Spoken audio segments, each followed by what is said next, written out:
भाग्य का खाते हैं। जो विधाता खिलाता है हम वो खाते हैं, हमें खिलाने वाला भगवान है। उस राजा को बड़ा बुरा लगा।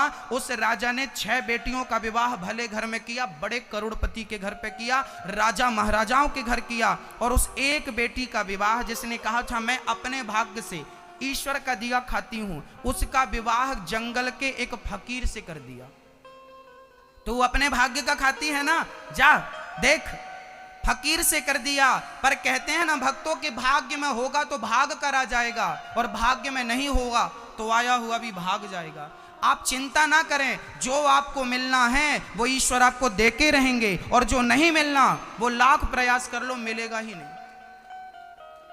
वो लड़की जंगल में रहने लगी अपने पति के संग, जंगल की लकड़ी बेचकर अपने पति की सेवा करने लगी, और पति बहुत बीमार था, उसको इलाज करा के ठीक किया, और जो पति को पिलाने के बाद दूध बच जाता तो वहां पर एक नाग नागिन रहा करते थे, वो दूध नाग नागिन को पिला देती थी। एक दिन नाग ने विचार किया कि ये हमें इतना दूध पिलाती है, हमारे पास इतनी महंगी मणि है, हम क्या करेंगे, यदि इसके पास पहुंच जाए तो ये समाज की सेवा करेगी। तो वो सर्प ने अपनी मणि उसको दे दी और कहा कि इस मणि को तू ले जा और तेरी जीवन तकदीर तस्वीर बदल जाएगी, और जहां हम बैठे हैं यहां गड्ढा खोदना, सोना मिलेगा। वो सर्प सर्पनी वहां से चले गए, नाग नागिन उसने गड्ढा खोदा, वहां ढेर सारा सोना था, मणि थी, और वो करोड़पति बन गई। आलीशान राजमहल बनवाया, लाखों दास दासियां, एक नगर बसा दिया, और रोज अन्न क्षेत्र में वो भोजन परोसती सबको। एक दिन उसने देखा 20-25 साल बाद, शादी के 20-25 साल बाद आज वो एक महारानी बन चुकी थी, उसका पति राजा बन चुका था। आज उसने देखा कि जब वो भंडारे में सबको भोजन परोस रही थी तो आखिरी में उसका पिता लाइन पे बैठा था, और उसकी 6 बहनें भी लाइन पे बैठी थी। उसने भोजन देते हुए पहचान लिया, ये तो मेरी बहनें हैं, ये मेरा पिता है। पिता से कहा, पिताजी आप? पिता ने नहीं पहचाना। आप कौन? मैं आपकी बेटी सात्वी, आपने मुझे जंगल में विवाह था। पिता फूट फूट के रोने लगा, बेटी मैंने तुझे गरीब के घर विवाह था, तेरी ये हालत हो गई। बेटी ने कहा, पिताजी वो तो सब ठीक है, पहले ये बताओ कि आपकी ये हालत कैसे हो गई। उस पिता ने कहा, बेटी तूने सच कहा था कि सब भगवान का खाते हैं, मैं बड़ा अहंकारी था, अहंकार में डूब गया कि मैं सब करता हूं, और राजाओं ने युद्ध में मुझे पराजित कर दिया, सब कुछ छीन लिया, हम दर दर की ठोकर खा रही हैं। हमारी बेटियां भी आज यहाँ बैठी हैं, 6 की 6 बहन लाइन में बैठी थी। भक्तों, आप कितना भी किसी को दे दीजिए, पर भाग्य में नहीं होगा तो वो सारा का सारा नष्ट हो जाएगा, और आपके भाग्य में आपके पास जो आपकी मेहनत का है वो आपको छोड़ के जाने वाला नहीं है। इस कथा से ये सिद्ध होता है कि सबका पालनहार ईश्वर है, सबको खिलाने वाला वही है, हम निमित्त हैं, हम मालिक नहीं हैं, सब कुछ करने वाला वही है, सब कुछ वही करता है। अच्छा, हम लोगों की हैसियत कितनी है? आप सभी लोग अपना एक हाथ उठाओ, एक हाथ की एक उंगली उठाना, सब लोग उठाइए, प्रार्थना, और इस उंगली को हिलाइए एक बार, बस अब नीचे करिए। अब आप ये बताइए कि आपने जो अपनी उंगली हिलाई है किसके बल से हिलाई आपने? आप यदि कहें कि ये हमने अपने बल से हिलाई है, यदि आप ये कहें कि ये उंगली हमने अपने बल से हिलाई तो आप गलत हैं यहां पर। यदि आपने ये उंगली हिलाई तो मैं मानता हूं कि ये उंगली हिली तो भगवान के बल से हिली, क्योंकि उनकी भी उंगलियां होती हैं जिनको पैरालाइसिस हो जाता है, लकवा मार जाता है। बताइए, जिनको लकवा और पैरालाइसिस की बीमारी होती है क्या उनकी उंगलियां हिलती हैं? जिनको, मैंने बहुत लोगों को देखा है जिनका शरीर है पर आधा अंग काम नहीं करता, हाथ काम नहीं करते, पांव काम नहीं करता। बताइए मेरी माँ, यदि हम अपने ही बल से हिलाते हैं तो लकवा मार जाता है तो क्यों नहीं हिलती? इसका मतलब यह है कि परमात्मा जब तक चाहेगा तो आंख काम करेगी, कान काम करेंगे, हाथ काम करेंगे, और वो नहीं चाहेंगे तो अंग सारे आपके पास होंगे पर काम कोई नहीं करेगा। इसका अर्थ यह है कि यह सृष्टि परमात्मा के हिसाब से चल रही है। वो जब तक चाहेगा सो हम देख पाएंगे, वो चाहेगा तो हम बैठे हैं, वो नहीं चाहेगा ना तो हम बैठे हैं, उठ नहीं पाएंगे। वो नहीं चाहेगा तो हमने एक कदम रखा है, दूसरा कदम रख नहीं पाएंगे। इसका सीधा तात्पर्य यह है कि सब कुछ विधाता की मर्जी से होता है। हम केवल निमित्त हैं, हमारी सृष्टि में कोई हैसियत नहीं है, कोई ताकत नहीं है, और आपकी भाषा में कहें तो कोई औकात नहीं है। अच्छा, मेरे मुंह से शब्द निकला औकात का, आइए हम थोड़ा औकात की बात कर लेते हैं। हैसियत, छोटे मुंह बड़ी बातें अच्छी तो नहीं लगती, ये औकात जैसे शब्द को भागवत में प्रयोग नहीं करना चाहिए, पर मैं समझाने के लिए आपको कर रहा हूं। कई बार आप कहते हैं हमें नहीं जानते, हमें नहीं पहचानते, हम कौन है, हम कौन है। ये हम करने वालों को जरा मैं बता दूं, ये लोग कहते हैं हमें नहीं जानते, हमें नहीं पहचानते। आज मैं इन लोगों से पूछता हूं आपकी औकात क्या है। यदि मैं औकात की बात करूं ना, तो थोड़ी देर के लिए आप केवल समझना औकात हमारी कितनी है, आपकी औकात कितनी है, जरा समझिएगा भक्तों। जब हम मरेंगे तो हमें लोग ले जाएंगे शमशान में, जला देंगे, उसके बाद हमारी राख 25 रुपए के घड़े में भर दी जाएगी। घड़ा कितने का होगा? जिसे हम बोलते हैं अस्थियां जा रही हैं, लोग क्या बोलते हैं, क्या जा रही है, ये अस्थियां जा रही हैं। वो अस्थियां घड़े में भरी जाती हैं या नहीं? वो घड़ा कितने रुपए का होता है? 25 रुपए का, ज्यादा से ज्यादा 25 रुपए का। समझिएगा, आज बड़ी बड़ी गाड़ियों में और आलीशान बंगलों में रहने वाले लोगों, एक दिन तुम 25 रुपए के घड़े में आ जाओगे। यही हम सबकी असली औकात है कि हम मिट्टी हैं, और एक दिन घड़ा में समा जाएंगे, और उस राख को कोई निकालेगा और फूंक मारेगा तो हमारी राख उड़ जाएगी कि नहीं? हाँ कि ना? हाँ मेरी मां, मिट्टी हैं हम, राख हैं हम। आज ये 70 किलो का शरीर कल 25 रुपए के घड़े में आएगा, फूंक मारेंगे उड़ जाएगा। यही औकात है हमारी। आज अनिरुद्धाचार्य हूं, कल राख बन जाऊंगा। किस बात का अभिमान करूं, किस बात का अहंकार करूं? क्या है मेरे पास? रावण जैसों का अहंकार नहीं टिका जो सोने की लंका में रहा करते थे। हमारे घर तो फिर भी मिट्टी के हैं भाई। किस चीज का अहंकार करते हो? क्या है तुम्हारे पास अहंकार करने के लिए? थोड़ी सा टैलेंट परमात्मा ने दे दिया, उसकी आंखें दिखा रहे हो। थोड़ी सी योग्यता परमात्मा ने दे दी, थोड़ा सा वैभव ईश्वर ने दे दिया, उसकी अकड़ दिखा रहे हो ना। ये अकड़ दिखाने के लिए नहीं है। ईश्वर का धन्यवाद दो कि विधाता ने तुम्हें योग्य बनाया है सेवा करने का, धनवान बनाया है सेवा करने का। ये तुम ईश्वर के चरणों में अपना मस्तक और झुकाओ, और सरल बनो, और नम्र बनो, उसका शुक्रिया अदा करो, उसका धन्यवाद दो, और कहो हे प्रभु मैं आपको कभी, हे प्रभु मैं आपको कभी, हे प्रभु मैं आपको कभी अहंकार ना करना। अहंकार रावण का टिका क्या? आपका टिकेगा? सरल बनना मेरी मां, मेरे भाई। झुक के चलिएगा। फलदार वृक्ष ना झुक जाता है। अकड़ता कौन है?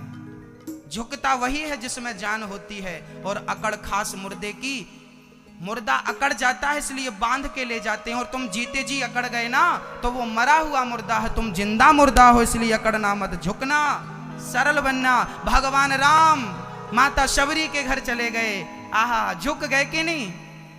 केवट के घर पर चले गए। केवट ने कहा सरकार पांव नहीं धुलाओगे तो मैं पार नहीं लगाऊंगा, चल तेरी जिद पूरी कर ले।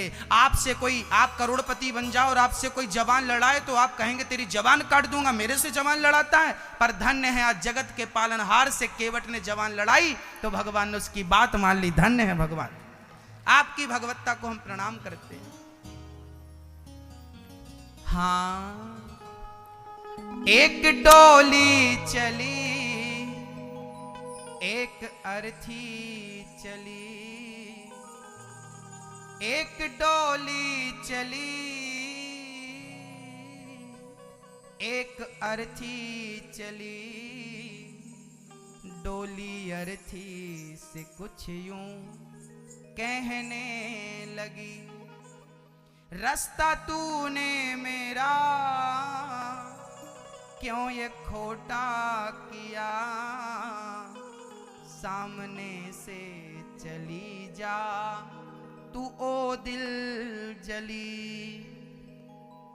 एक लड़की का विवाह हुआ, अर्चना की जाती है कि हे प्रभु इस गर्भ के बच्चे को आप संस्कारी बनाएं और सुरक्षित रखें, जच्चा बच्चा दोनों सुखी रहें। पहला संस्कार गर्भाधान। दूसरा संस्कार होता है, आपको ये बातें कभी सुनने को मिली, याद कर लीजिएगा, मिली तो बहुत बार होंगी, आपको याद कुछ नहीं रहता। सनातन धर्म में दूसरा संस्कार होता है पुंसवन संस्कार। जब बच्चा 3 महीने का हो जाता है, तब मैंने एक दिन कहा था माँ बाप के संस्कार बच्चे को पढ़ते हैं, इसलिए माँ बाप को अच्छे से कीर्तन भजन में मन लगाओ ताकि बच्चे को अच्छे संस्कार जाएं। तीसरा संस्कार होता है सीमंतोन्नयन संस्कार।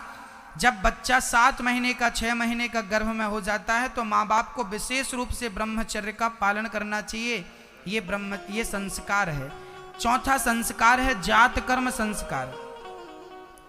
जब बच्चा जन्म लेता है तो कई प्रकार के दोष उसके अंदर होते हैं, इसलिए बच्चे को 3 बूंद घी और 6 बूंद शहद चटाने की परंपरा बताइए, उसे जात कर्म संस्कार कहते हैं। 5वां संस्कार है नामकरण संस्कार, नाम रखा जाता है। 6वां संस्कार होता है निष्क्रमण संस्कार। बच्चे को गांव में, शहरों में क्या विधान था पहले, बच्चे को ना जब बच्चा थोड़ा बड़ा हो जाता है 4-5 महीने का, तब बच्चे को नगर के देवी देवताओं का दर्शन कराया जाता है, उसे निष्क्रमण संस्कार बोलते हैं।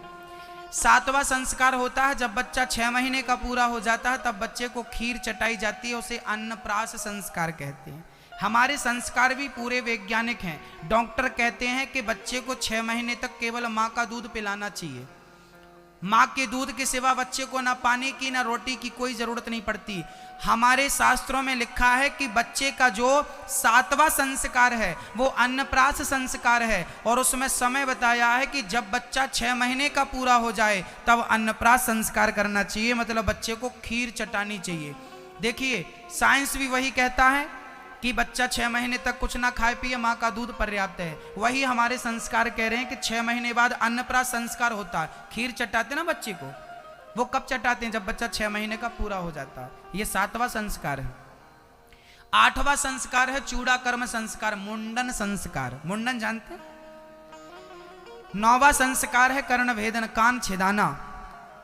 10वां संस्कार है विद्यारंभ। बच्चे को जब बच्चा पढ़ने लायक हो जाए 4 महीने के, 4 साल का, 3 साल का, तो बच्चे को हाथ पकड़ के सबसे पहले गंग गणपतये नमः लिखवाना चाहिए।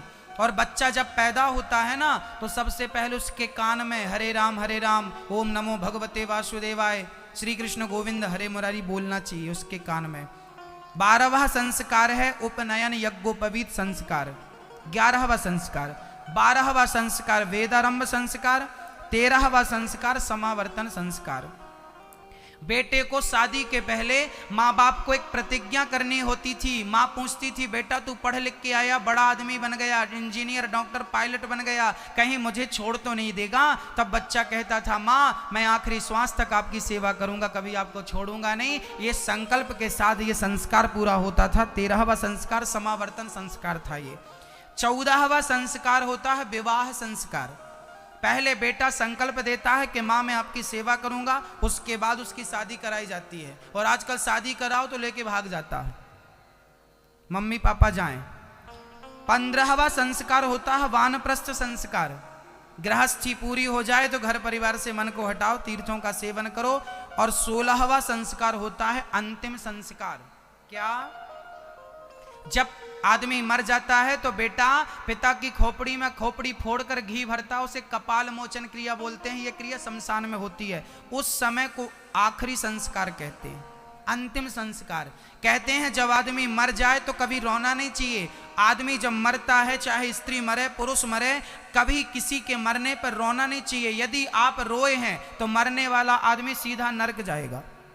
कहाँ रोना? गरुड़ पुराण में लिखा है कि जब आदमी मर जाए तो उसे चिता पे जलाओ, उसके बाद बेटा जब पिता की खोपड़ी फोड़कर उसकी खोपड़ी में घी डालता है, कपाल मोचन क्रिया करता, उसके बाद शास्त्र कहते हैं कि बेटे को रोना चाहिए, चीख पुकार के उसकी आंखों से गिरे आंसू पिंड बन करके उसे प्राप्त होते हैं। ऐसा शास्त्रों ने वर्णन किया है, शास्त्रों ने।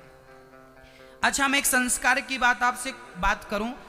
आप में से कौन कौन माँ बाप चाहते हैं कि आपका बेटा भिखारी बने? बताइए, कौन कौन से माँ बाप आप चाहते हैं कि आपका बेटा भिखारी भिखमंगा बने? चाहता है कोई? कोई भी माँ और कोई भी पिता नहीं चाहता कि मेरा बेटा भिखारी बने। पर आप जो शिक्षा बेटों को दे रहे हैं, जो संस्कार बच्चों को दे रहे हैं, वो संस्कार, वो शिक्षा आपके बेटों को क्या बना रही है? भिखारी। एक उदाहरण देख के समझाता हूं। हमारे भारत में कौन सी बीमारी जो भारत को खा रही है, जड़ से समाप्त कर रही है, उसका नाम सुनना। एक बार क्या हुआ, एक गरीब आदमी था, गरीब ना गरीब था ना अमीर था, मीडियम, दाल रोटी खाने वाला। 15,000 रुपये महीना मिलता था, सरकारी नौकर था, सरकारी आदमी था। एक आदमी था, सरकारी कर्मचारी था, 15,000 रुपये तनख्वाह मिलती थी।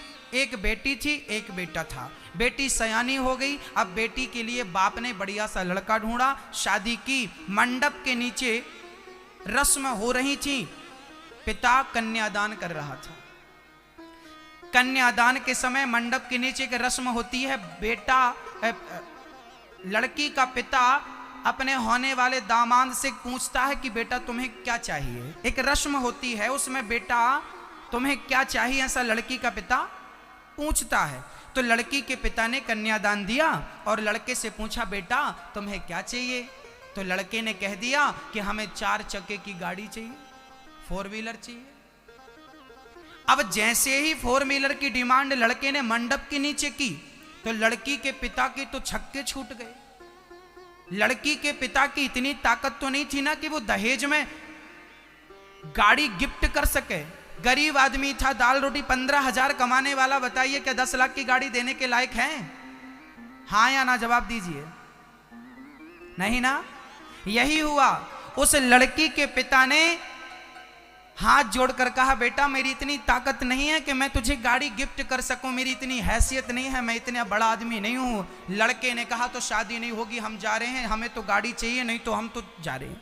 अब लो भैया, अब लड़की के पिता ने विचार किया, राम राम, यदि लड़की की शादी इस प्रकार टूट जाएगी तो दोबारा मेरी लड़की से विवाह कौन करेगा?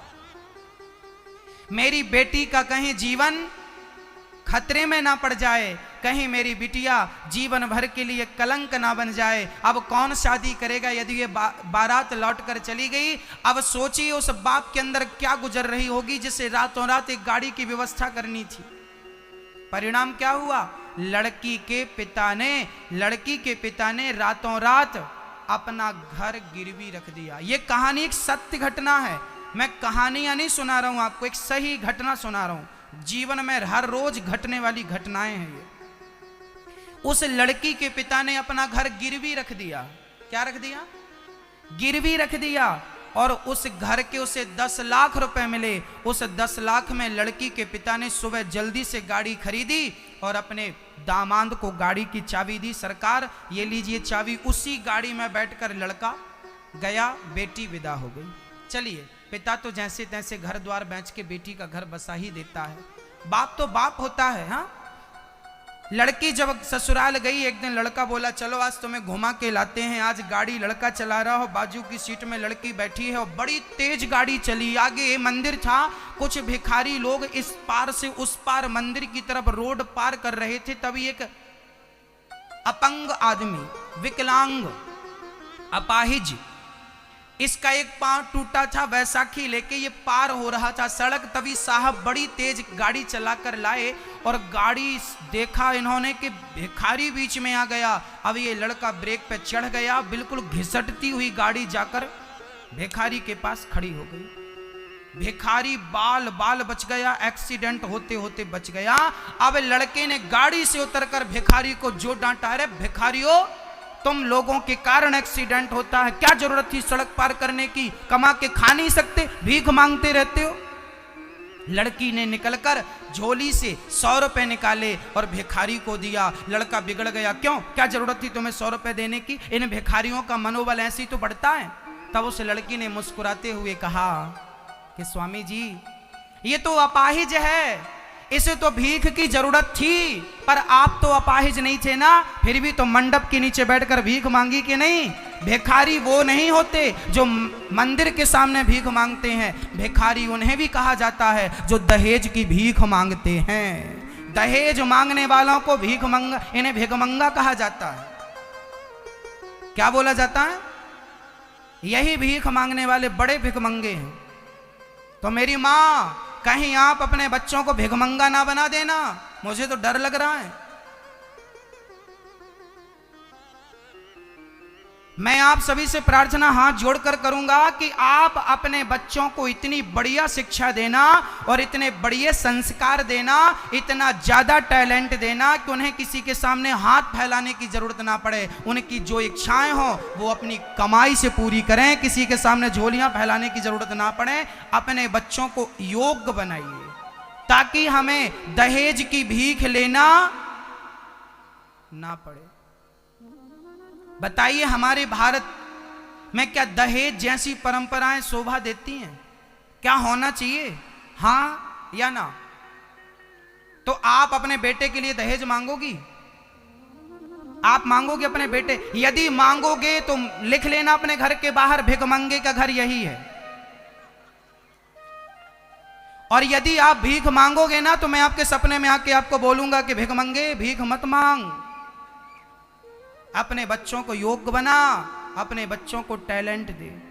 क्यों भीख मांग रहे हो किसी से? अगर निर्भर बनोगे, दूसरों पर गिड़गिड़ाओगे तो अपना मान भी सम्मान भी सब कुछ गवाओगे। इसलिए खड़े हो शान से तनकर, यही शोभा मनुष्य तन की, स्वयं सींचो हर एक डाली खुशी जीवन के मधुबन की। सहारा लेना मत सीखो, सहारा देना सीखो। कोशिश ये करो कि आप दूसरों को सहारा दें, ना कि आपको किसी के सहारे की जरूरत पड़े। भारत को बदलना है तो अपनी मानसिकता और अपने आप को बदलना पड़ेगा।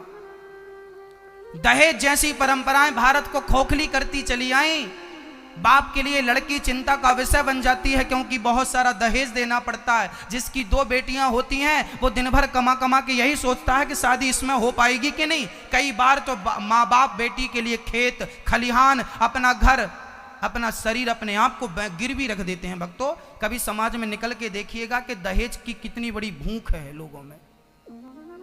किस प्रकार ये दहेज समाज को खोखला करता जा रहा है। मुझे नहीं पता कि राजस्थान में दहेज प्रथा है या नहीं, पर है तो उसे समाप्त होनी चाहिए, करना चाहिए। दहेज लेना भी पाप, दहेज देना भी पाप। अरे लड़की का बाप जो मर्जी से दे दे, लड़की का बाप तो चाहता है मैं बेटी को ये दे दूं वो दे दूं, वो राजी मर्जी से जो दे दे सो रख लो, पर मांगा मत करो मेरी मां, भिखमंगे मत बनना, मांगना मत, मुंह मत फाड़ना। नहीं, उन भिखारियों से आप, वो भिखारी अच्छे हैं जो मंदिर में मांगते हैं, कम से कम उनके मांगने से किसी की जान तो नहीं जाती। और यहां लड़की का पिता जब दहेज देता है ना तो बेचारे बूढ़े आदमी की कमर टूट जाती है। हाँ, कोशिश है बच्चों को योग्य बनाएंगे, आप संस्कारी बनाएंगे। यही कथा है, यही शिक्षा है, यही हमारे भारत के प्राचीन संस्कार हैं। आजकल माँ बाप को ना ज्यादा चिंता होती है बच्चों की। किसके लिए कमा रहे हो? बच्चों के लिए। किसके लिए कमा रहे हो? बच्चों के लिए। किसके लिए कमा रहे हो? बच्चों। अरे भाई, बच्चों के लिए क्यों कमा रहे हो? क्यों बच्चों को योग्य टैलेंट नहीं दिया आपने? कमा के खाना नहीं सिखाया? वो आप बुढ़ापे में उनको कमा के दे रहे हैं। आपके मरने के बाद वो भूखे मरेंगे ऐसे में। उनको सेल्फ बनाइए, उनको आत्मनिर्भर बनाइए। क्यों कमा के दे रहे हैं आप? बच्चों को धन मत दीजिए। एक जंगल में एक सर्कस था, बहुत ध्यान से सुनना। एक सर्कस था, उस सर्कस में 7 शेर थे। उन शेरों को जंगल में छोड़ दिया गया क्योंकि टॉर्चर करते हैं सर्कस वाले। केंद्र सरकार ने मना कि आप सर्कस में शेर को बंदी नहीं बना सकते, जंगल में छोड़ दीजिए। एक आदमी का सर्कस था, 7 शेर थे, 7 शेर को खोल दिया गया। पता लगा कि 7 शेरों में से 6 शेरों को जंगली कुत्तों ने खा लिया। शेरों का शिकार किसने कर लिया? बोलो मेरी मां। जंगली कुत्तों ने। ये आश्चर्य लगा कि भाई शेर का शिकार कुत्तों ने कैसे कर लिया। बोले वो सर्कस के शेर हो गए थे, बना बनाया मांस खाने के आदी हो गए थे, शिकार करने का टैलेंट भूल चुके थे। कुत्तों ने सोचा भूखे मरेंगे, क्यों ना इनको मार के खाया जाए। कुत्तों ने बाजी मार ली, कुत्ते जीत गए। क्योंकि वो सर्कस के थे, शेर थे ना, वो टैलेंट भूल चुके थे। कमा के खाने वाला जो गुण होता है भूल चुके थे और बने बनाए मांस को खाने पर, टुकड़ों पर पलने के आदी हो चुके थे। तो कुत्तों ने शिकार किया। आप जो माँ बाप बच्चों के लिए बहुत प्रॉपर्टीज, बहुत बैंक बैलेंस, बहुत धन संपत्ति जोड़ते हैं, वो माँ बाप अपने बच्चों को सर्कस का शेर बनाते हैं। याद रखना, आपने अपने बच्चों को जरूरत से ज्यादा दौलत दी तो समझ लेना कि आपने अपने बच्चों को सर्कस का शेर बनाया जो बाप की संपत्ति के, बाप के टुकड़ों पर पलने के आदी हो जाएंगे। इसलिए मैं नौजवान हर भाई से कहता हूं, शास्त्र कहते हैं उत्तमम स्वाजितम वित्तम। याद रखना मेरे नौजवान दोस्तों और भाइयों, खुद की कमाई संपत्ति सबसे उत्तम होती है। पिता की संपत्ति मध्यम होती है, भाई की संपत्ति अधम होती है, और स्त्री का धन तो अधम से भी अधम होता है। अच्छा पुरुष बनना चाहते हो, स्वाभिमानी बनना चाहते हो, तो अपनी कमाई रोटी खाना सीखिए। 2 रोटी कम खाइए, नमक रोटी खाइए, पर आपकी मेहनत की रोटी होनी चाहिए। खुद कमाइए, खुद शिकार करिए। बाप की संपत्ति, बाप के टुकड़ों पे तो बहुत बच्चे पल रहे होंगे। अपना नाम, अपनी प्रॉपर्टी, अपनी संपत्ति, अपना रास्ता खुद चुनिए। हाँ, कोशिश करिए आपके अपने आप को इतना काबिल बनाएंगे कि आप खुद अपना रास्ता बनाएंगे। हाँ, किसी के टुकड़ों पे आपको नहीं पलना। मानसिकताएं बदलिए। गर्गाचार्य जी ने भगवान कृष्ण का नाम रखा गर्गः पुरोहितो राजन यदूनाम सुमहातपः ब्रजम जगाम नंदस्य वसुदेव प्रचोदितः। गर्गाचार्य जी ने नामकरण किया, यशोदा तेरे पुत्र का नाम होगा कृष्ण, कर्ष्यति कृष्ण। रोहिणी तेरे बेटे का नाम होगा राम, रमन्त योगिनाम यस्य सह राम योगी। योगियों के हृदय में रमण करे राम, ये कृष्ण। कन्हैया की मैया बोली, बाबा मेरे से तो ऐसे टेढ़ो नाम कहो ना जाए, इतनो बड़ो नाम तो मैं जप ना सकूं, क्या मैं आपको कलुआ बलुआ कह सकूं? मारे लिए तो ये कलुआ, और कन्हैया को कलुआ और बलराम को बलुआ, कलुआ बलुआ। मैया ने क्या नाम रखा? कलुआ बलुआ। और गर्गाचार्य जी ने नाम रखा भगवान की दिव्य लीलाएं। थोड़ा बड़े हुए भगवान, एक दिन क्या हुआ, भगवान बड़े हुए, गोपियों के घर भगवान बड़े होकर मटकी चोरी करते, मक्खन चुराते, घर घर जाते। एक दिन क्या हुआ, सारी सखियां शिकायत करने आई, मैया तेरो लाला बिगड़ गयो। मैया बोली काहे गई? मैया आज तेरे लाला ने हमारे घर आए के दारी के निकाह कियो कि मारे ससुर की खटिया ना मटकी के नीचे रख दी, और दारी के निकाह कियो मारे ससुर को रस्सी से खटिया पे कस के बांध दी, और ससुर की छाती पे खड़े होकर दारी के ने मक्खन निकालो। ग्वाल वालों का गोला बनाया, ऊपर चढ़ गया और सारी मटकी का माखन निकाला। सारो माखन खाया, दारी के ने ब्रजवासियों को खिवायो, और जब सारो माखन खायो तो हमारे ससुर जी की खोपड़ी में मटकी तोड़ दी दारी के ने, और ससुर जी की नाक में, ससुर को बांध के ससुर की नाक में झाड़ू का तिनका डालता नाक में। ससुर जी छींक छींक के परेशान, छींक बंद नहीं हो रही। एक सखी बोली, मैया तेरे लाला ने हमारे बछड़ों को खोल दिया, सारा दूध गायों ने, बछड़ों ने पी लिया। मैया बोली तो हमारे छोरा को थोड़ा डांटो करो। सखियां बोली, मैया जब डांटती हैं ना तो हमारी तरफ देख के ही कर देता है, और या की मुस्कान जब हम देखती हैं तो सारा गुस्सा भूल जाता है। ना जाने कौन सो जादू तेरे छोरा में है, बड़ो जादूगर है तेरो छोरा। एक सखी बोली, मैया आज तेरे लाला ने दारी के ने कहा क्यों कि हम मक्खन लेके जा रहे थी मथुरा बेच बेकूं मटकी सिर पे रख के, तेरे लाला ने कहा क्यों पेड़ पे चढ़ गए और पत्थर फेंक फेंक के मटकी तोड़ भी लगो। मैया बोली, क्यों रे लाला ये सही, सखियां सही कह रही हैं, तू ऐसी हरकत कर, दारी के तेरो ब्याह ना है वेगो। कन्हैया बोले, मैया मेरी एक रत्ती गलती ना है, ये सारी सखियां मेरे गाल पकड़ पकड़ के हिलाती हैं, कहती हैं कन्हैया माने से विवाह कर, मेरे से विवाह कर। मैया मैं इतना सो छोरा, इतनी बड़ी सखियों से विवाह कैसे करूंगा, और जब मैं मना करूं तो मुझसे कहें कि मैं मैया से शिकायत करूंगी। अब मैया तो चक्कर में पड़ गई, मैं सखियन के पक्ष में बोलूं कि कन्हैया के पक्ष में बोलूं। मैया चुप हो गए, सखियों जब तक तुम रंगे हाथों नहीं पकड़ोगी मारे छोरा को, तब तक मैं यहाँ की शिकायत नहीं सुनूंगी। अब सखियां गईं और अपने घर पे मटकी के ऊपर सखियों ने घंटी लटका दी कि अब घंटी बजेगी तो हम पकड़ लेंगी।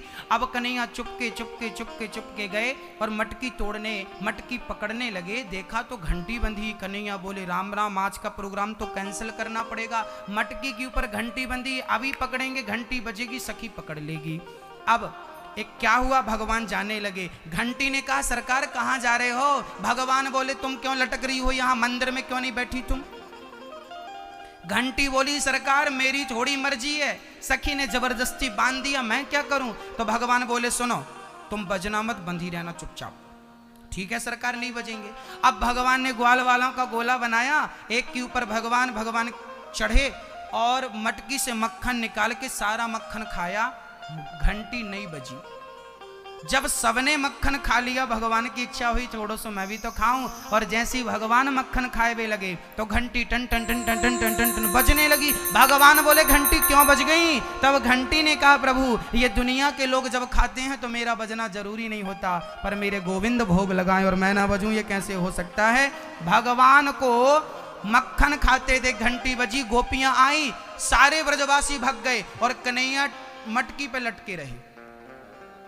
नीचे से सारे ब्रजवासी भाग गए और कन्हैया लटके हैं। और सखी अब सखियां बोल रही अच्छा दारी के अब पकड़ो गए हो, लाठी लाई और कन्हैया को डराए हुए लगी। कन्हैया बोले बाद में डरी हो, पहले नीचे तो उतारो। अब गोपियों ने जैसे तैसे नीचे उतारा और कन्हैया ने कहा देख सखी मैं कल से बिल्कुल सन्यासी हो जाऊंगा, बिल्कुल मक्खन ना चुराऊंगा, मुझको एक बार तो मौका दे, छोड़ तो दे। सखी बोली एक शर्त पे छोड़ूंगी। कौन सी शर्त? बोले एक बार तू हमें नाच के दिखा। कन्हैया नाचने लगे ऐसे। गोपियां बोली ऐसा वैसा नाच नहीं, एक हाथ सिर पे रखो, दूसरा हाथ कमर में रखो और जरा बढ़िया वाला नाच करके दिखाओ। भगवान बोले यदि हम नाचेंगी तो तुम हमें क्या दोगी? यदि हम नाचेंगी तो हमें तुम क्या दोगी बताओ? तब गोपियां बोली कि हम तुम्हें छाछ पिलाएंगी, तुम नाच के दिखाओ। क्या पिलाएंगी? क्या पिलाएंगी? छाछ। मैया क्या पिलाएंगी गोपियां? छाछ। अब छाछ में बढ़िया जीरा डाला, जीरा पीस करके डाला और बढ़िया नमक डाला और घोल के सखियों ने कटोरे में रख दिया और कन्हैया से कह रही है तुम हमें नाच के दिखाओ, हम तुम्हें बढ़िया छाछ पिलाएंगी। अब लो भैया क्या हुआ? भगवान नाचने लगे। सोचिए जगत का पालनहार इसलिए नाच रहा है कि मुझे गोपी छाछ पिलाएगी। क्या पिलाएगी? अब बताइए क्या भगवान छाछ के भूखे थे? भगवान छाछ के भूखे नहीं है मेरी माँ, भगवान तो भाव के भूखे हैं। वो गोपियां भगवान को प्रेम, इतना प्रेम करती हैं, गोपियां भगवान से इतना प्रेम करती हैं कि उनके प्रेम के वश में आज भगवान को नाचना पड़ा। जगत को नचाने वाला आज प्रेमियों के सामने नाच रहा है। बहुत प्रेम से भगवान ने नृत्य किया, गोपियों ने भगवान का दर्शन किया। ये गोपियां कौन है मैं इनके बारे में कल बताऊंगा विस्तार से। ये गोपियों का जब रास। अच्छा कल की कथा ना मेरी माँ अपने पतियों को लेके आना। कल की कथा यदि आप पति पत्नी जोड़े से सुनेंगे तो गारंटी हम लेते हैं कल की कथा के बाद आप पति पत्नी में झगड़ा नहीं होगा, गारंटी हमारी है। इसलिए कल जितने पुरुष बैठे हैं आप अपनी पत्नी को लाएं, आपकी पत्नी झगड़ा करती हो तो और नहीं करती हो तो, और आप जितनी माताएं बैठी हैं अपने पतियों को लाएं। कल की कथा जोड़े से सुनेंगे तो झगड़ा नहीं होगा, गारंटी हमारी। कहो तो स्टाम्प पेपर में लिख दें आपके लिए, झगड़ा नहीं होगा कल की कथा के बाद आप पति पत्नी का।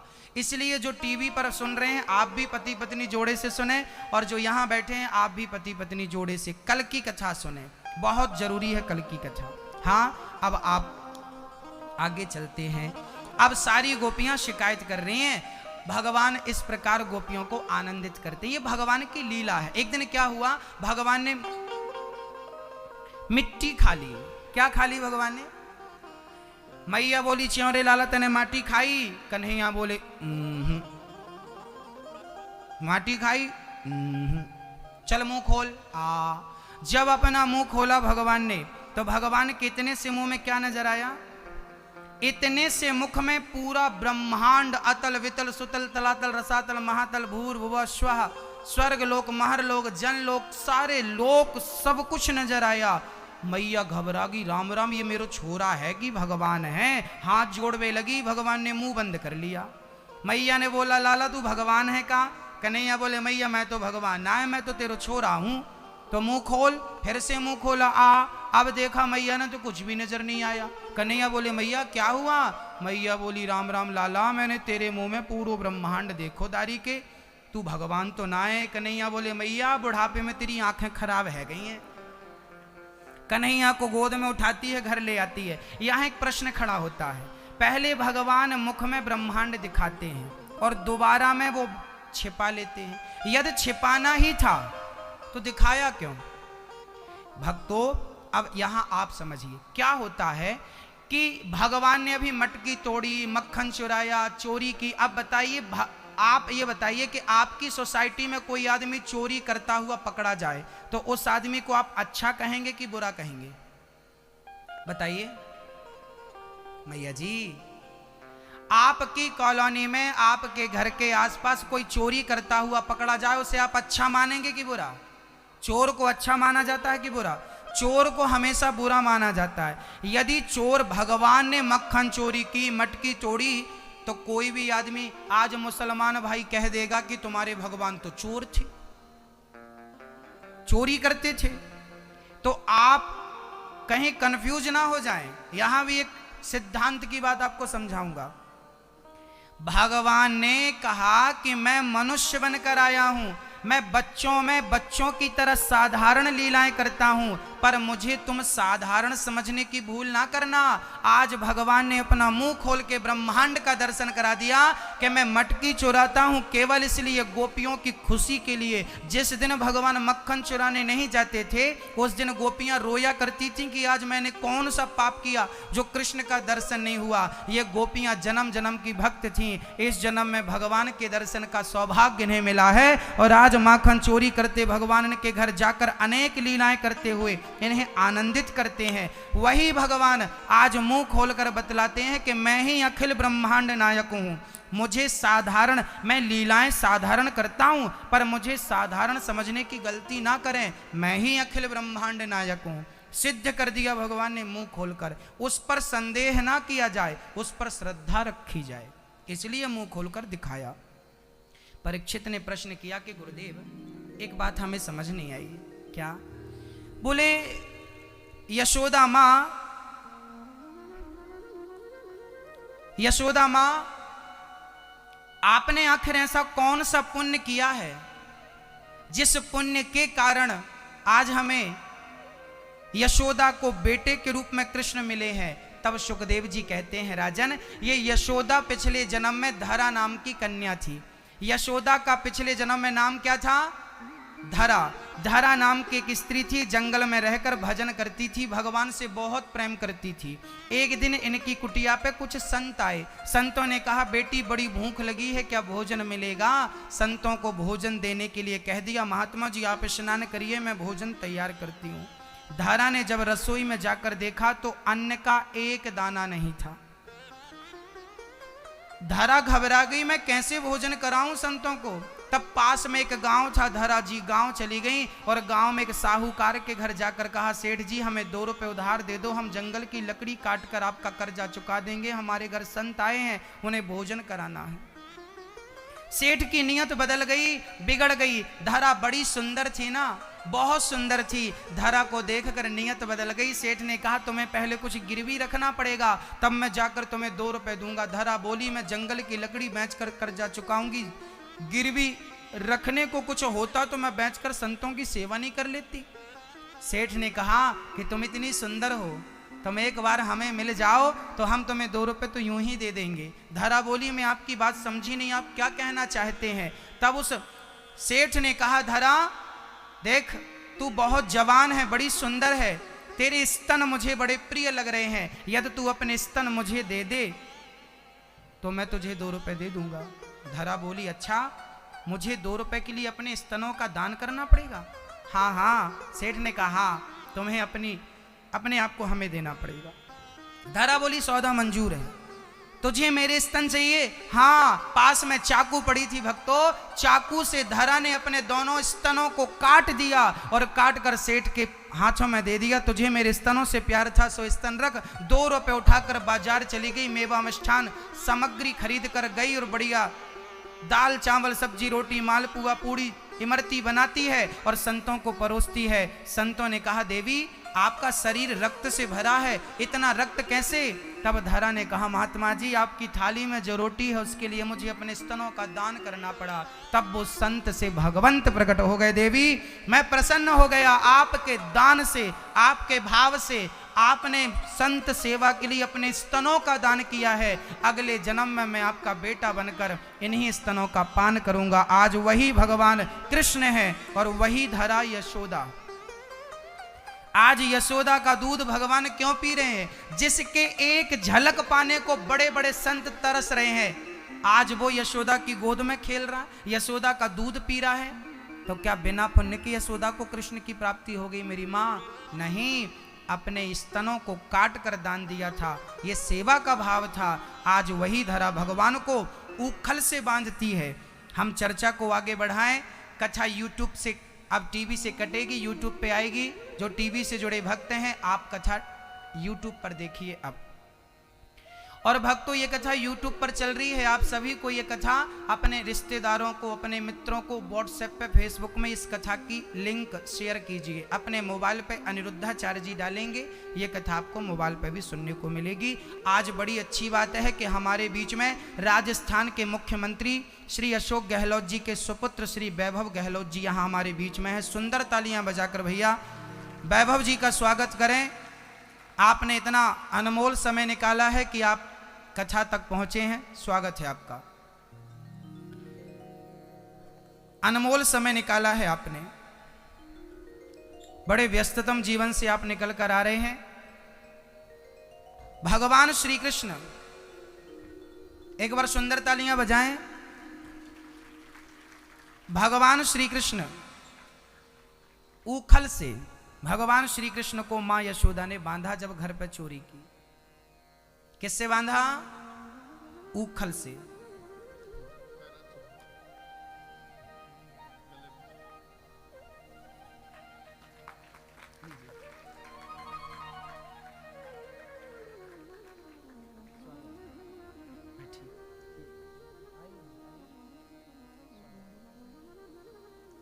भक्तों,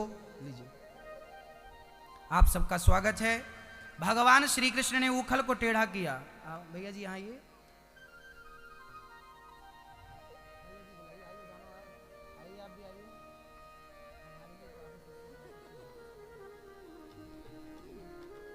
स्वागत है। भक्तों, भगवान श्री कृष्ण उखल को पलटा कर आगे बढ़े। यमलार्जुन का भगवान ने उद्धार किया। यमलार्जुन नाम के 2 वृक्ष श्राप के कारण भगवान के आंगन में थे। आज नारद जी के श्राप से इनका उद्धार हुआ। भगवान ने उखल से निकलकर दोनों वृक्षों को धड़ाम से गिराया। दोनों ने भगवान की स्तुति की। वाणी गुणानुकथने श्रवणौ कथायाम हस्तौ च कर्म सुमनस्तव पादयोर्नः। भागवत में एक फल बेचने वाली की कथा है। आप कल समय से आएंगे तो मैं ये कथा विस्तार से सुनाऊंगा।